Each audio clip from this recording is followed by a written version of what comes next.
Gaozer est-il mort? Les ennuis sont-ils vraiment finis? Bertholep est-il si puissant? Le royaume éternel est-il vraiment si idyllique que ça? Tant de questions qui trouveront probablement leur réponse dans cette vidéo.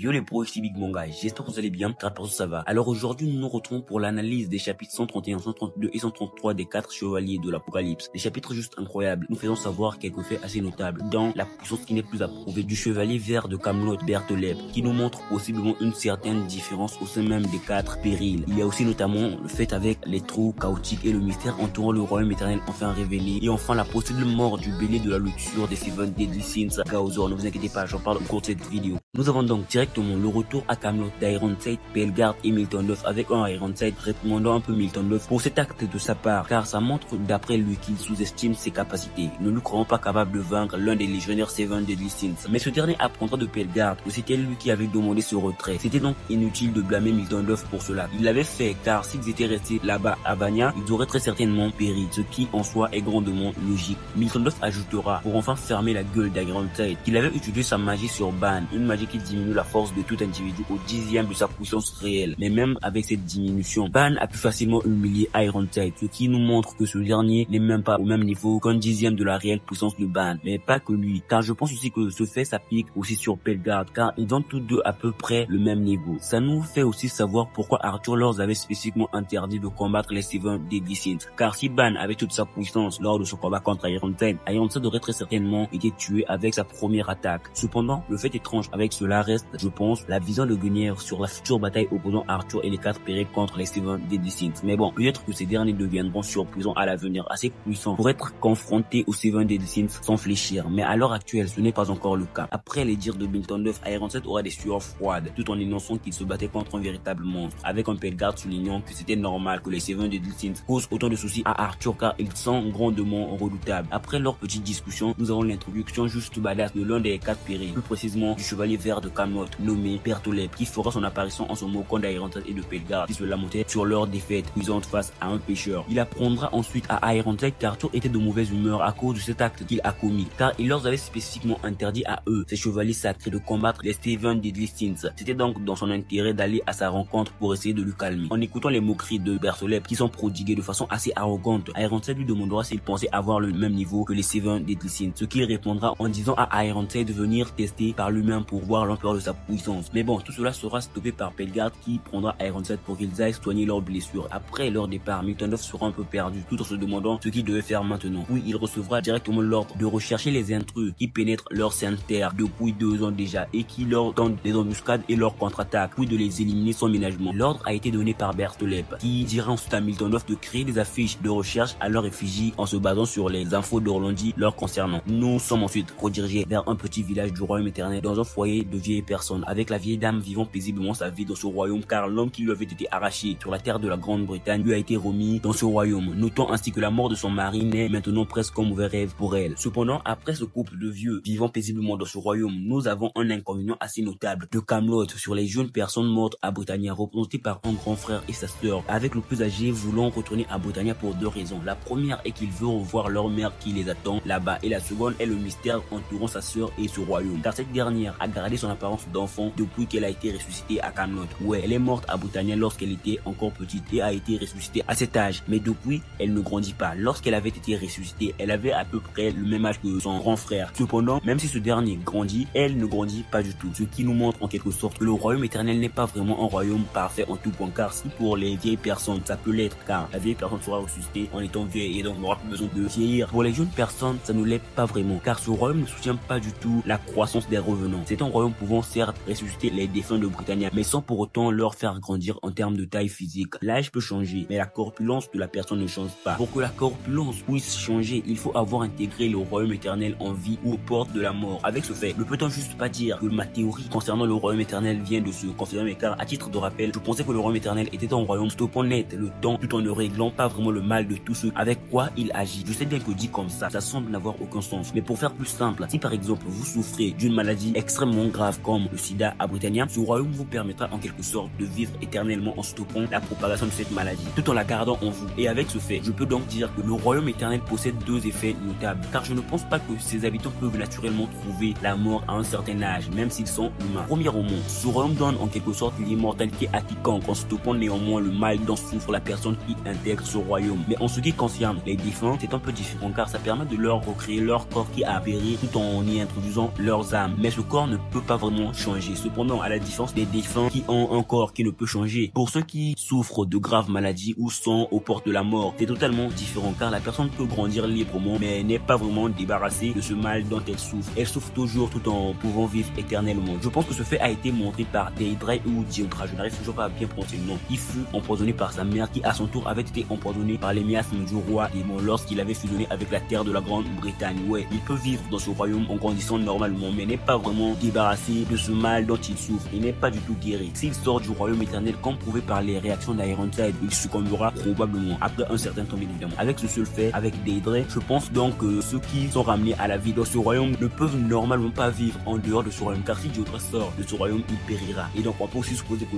si un rejeton du royaume éternel sort de ce royaume, alors il pourrait aussi périr. Je ne sais pas si vous avez suivi, mais en fait, le premier effet est que le royaume éternel stoppe tout mal dans le temps sans vraiment le guérir. Et la seconde est qu'elle n'assure nullement la croissance des défunts de la Grande-Bretagne. Et n'oubliez pas aussi qu'elle rend tout humain immortel. Nous avons donc la cadette essayant de convaincre son frère de rester à Camelot, mais bon, il n'y avait rien à faire. Ils voulaient trop revoir leur daronne, car elle leur attendait probablement à Britannia. Et en fait, ils escaladaient une montagne tout en croyant qu'ils pourraient retourner à Britannia en atteignant le sommet de cette montagne. Le frère voulait aussi aller à Britannia pour qu'un médecin soigne sa sœur qui ne grandit pas corporellement. Cependant, arrivé au sommet, nous avons un trou béant entouré par des nuages. Le grand frère sera stupéfait tout en écoutant une voix au loin lui disant: où vas-tu en abandonnant cette terre derrière toi? Serait-il possible que tu aies des doutes sur cette terre magnifique et idéale? C'est une violation grave de la confiance envers sa majesté Arthur Pendragon. Puis il remarquera que c'était un chevalier sacré qui se tenait derrière lui. Nous apprenons ensuite que puisqu'il doute peut-être de ce royaume, alors il allait être entraîné dans le chaudron d'Anfield pour qu'il reçoive une certaine éducation. Puis d'un coup, ce chevalier sera attaqué de toutes parts par une plume tout en se demandant si c'était les redoutables chevaliers de la prophétie. Pour pouvoir se défendre, il sortira une chaîne et réussira à enchaîner son assaillant tout en énonçant que son pouvoir magique se nommait Prédateur. Prédateur est un pouvoir magique de type recherche et enchantement. Il permet d'insuffler provisoirement de l'énergie vitale dans un objet pour le transformer en bête sauvage qui traque l'adversaire. L'énergie vitale est principalement concentrée dans des armes restrictives comme par exemple des chaînes afin qu'elle ne quitte pas la proie une fois capturée et se mette à l'étrangler jusqu'à la tuer. Cependant, l'objet redevient normal si l'utilisateur perd connaissance, mais son assaillant ne semblera pas se soucier de ses chaînes, car même enchaîné, il demandera tout simplement au chevalier chaotique devant lui de lui donner l'emplacement exact du chaudron d'Anfield et de la méthode pour y échapper, car ce lieu est en fait une prison pour tous ceux qui doutent, ne serait-ce qu'un minimum du royaume éternel. Et lorsque le chevalier chaotique voudra un peu parler pour ne rien dire, tout en évitant de répondre à ses questions, il sera tout simplement écrasé au sol par une masse invisible. Puis son assaillant énoncera que dans le cas où la cible ne répondrait pas à ma question ou mentirait malgré la connaissance de la vérité, elle sera écrasée au sol. C'est ma magie se nommant interrogation. Et donc sa cape sera détruite par les chaînes de ce chevalier qui se dissiperont bien évidemment après qu'il ait été assommé. Nous avons ensuite une magnifique jeune dame présentée avec le frère vu plutôt lui remerciant de leur avoir sauvé tout en la demandant son nom. Puis elle se présentera sur une magnifique monture comme étant Anne Galad, un membre du peloton du chevalier de la prophétie Perceval, ce qui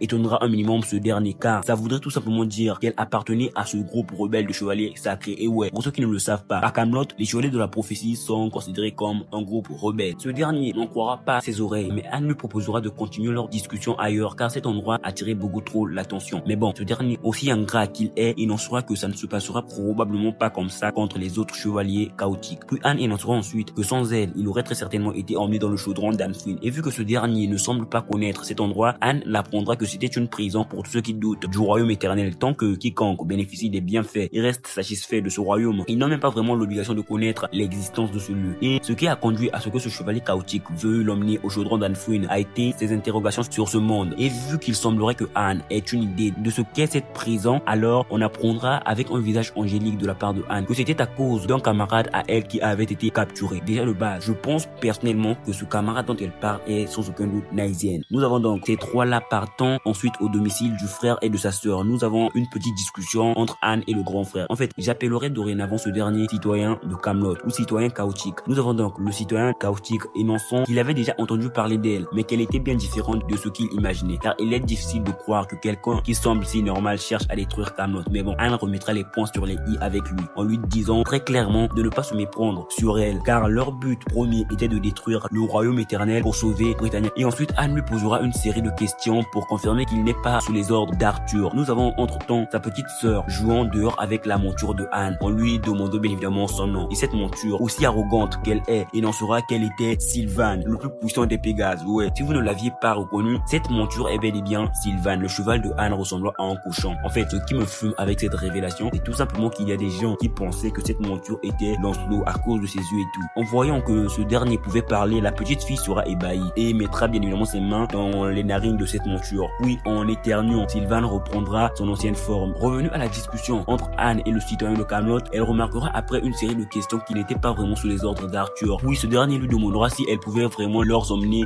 lui et sa sœur, à Britannia. Mais bon, Anne sera d'accord pour lui emmener lui, mais pas sa sœur, car leur règle d'or à eux, les rebelles, était de laisser à Camelot ceux qui naissent à Camelot. Car ils ne sont pas comme Arthur qui, au lieu de se créer des humains dans son monde, préfère prendre leurs humains à eux et leur terre. Nous avons ensuite une petite discorde entre ces deux-là, lorsque Anne énoncera que le plus cruel entre elle qui refuse d'emmener sa sœur à Britannia et Arthur qui a créé ce monde était sans aucun doute Arthur Pendragon. Avec ce dernier, énonçant qu'Arthur était le plus bon des rois, car il est celui qui lui avait permis de retrouver sa sœur morte à Britannia. Et donc, elle devrait arrêter de se comporter comme si elle défiait Arthur au risque de finir comme le chevalier de la mort, Perceval. Mais Anne, un peu en ronde, énoncera que Perceval n'était pas vraiment mort, mais qu'il s'était tout simplement sacrifié pour leur bien à eux, ses compagnons. Même si rien ne prouve que c'était la bonne chose à faire, s'il y avait quelque chose dont elle était sûre, c'est qu'il n'y avait pas de chevalier aussi pur et compatissant que lui. Donc, il ne faut pas sous-estimer Perceval. Puis d'un coup, ils entendront des cris de la part de la sœur de ce dernier qui avait été attrapé par le monstre du purgatoire de ce chevalier chaotique qui avait été assommé plutôt par Anne. Anne sortira sa rapière et elle pourra bien évidemment libérer cette dernière de la main de cette créature. Après cela, ils monteront sur Sylvan pour se faire la malle. Mais ce chevalier chaotique mal en point arrivera à contacter un certain monsieur Lep, si je ne dis pas de conneries, en lui disant qu'il avait retrouvé les rebelles qui ont envahi le royaume éternel. On apprendra de Anne que Sylvan ne pouvait pas se transformer en Pégase sans manger les carottes magiques qui se trouvent dans son sac. Et cette dernière ne pouvait pas utiliser sa magie sur ce monstre car ce monstre ne comprend bien évidemment pas sa langue. Nous avons ensuite le monstre concentrant une certaine décharge énergétique dans sa mini-queue pour le leur balancer. Mais heureusement pour eux, une main au loin sera levée tout en demandant à Anne ce qu'elle faisait. Puis d'un coup, un énorme lopin de terre sera soulevé, soulevant ainsi Anne et compagnie, tout en attaquant cette créature, lui mettant ainsi KO. Nous avons ensuite Anne, un peu arrogante avec son sauveur, puis Donnie sera enfin présenté dans cette seconde partie avec son pouvoir magique ayant énormément évolué et sa tête ressemblant beaucoup plus à Hauser. Et on peut voir qu'il ne sait pas tourner les pouces pendant ces 2 longues années, car après 2 ans, il peut enfin soulever un lopin de terre de la taille de ce que Lancelot lui avait dit de soulever dans le royaume. Ouais, sa magie a été renforcée à un niveau pas possible, pouvant maintenant soulever un énorme lopin de terre sans trop de difficultés. Nous avons donc une petite discussion entre Anne et Donnie, avec cette dernière lui réprimandant un minimum de s'être séparé d'elle, car Tétis leur avait spécifiquement énoncé que l'exploration du royaume éternel devait se faire avec au moins 2 personnes. Puis, le citoyen de Camelot, voyant qu'il y avait des trous presque partout, leur demandera s'ils connaissaient vraiment comment retourner à Britannia. Nous apprenons ensuite que c'était des trous se reliant aux dimensions créées par Arthur, fréquemment appelés par eux trous du chaos ou trous chaotiques. Le citoyen de Camelot se demandera donc s'il pouvait rentrer à Britannia en sautant dans ces trous. Mais bon, c'était plus compliqué que ça, car il ne pouvait pas directement aller à Britannia en empruntant les trous du chaos. Ces trous sont en fait connectés jusqu'à 20 espaces dans le royaume éternel. Ces espaces sont aléatoirement liés à l'intérieur du chaos. Et vu qu'ils remarqueront au milieu de leur discussion un ennemi au loin, nous n'aurons pas plus d'infos concernant ces trous, car il n'y avait que le combat comme choix pour eux. Mais bon, avec cette explication de leur part, je comprends seulement qu'Arthur a créé 20 dimensions autres que le royaume éternel reliées entre elles, et ces trous permettent d'y accéder de façon aléatoire. Ces dimensions sont probablement des mondes qu'il a spécifiquement créés pour tous ceux qui avaient un souhait en particulier qui ne pouvait pas être réalisé dans le royaume éternel, comme le souhait de Jericho, et c'est à travers ces dimensions qu'ils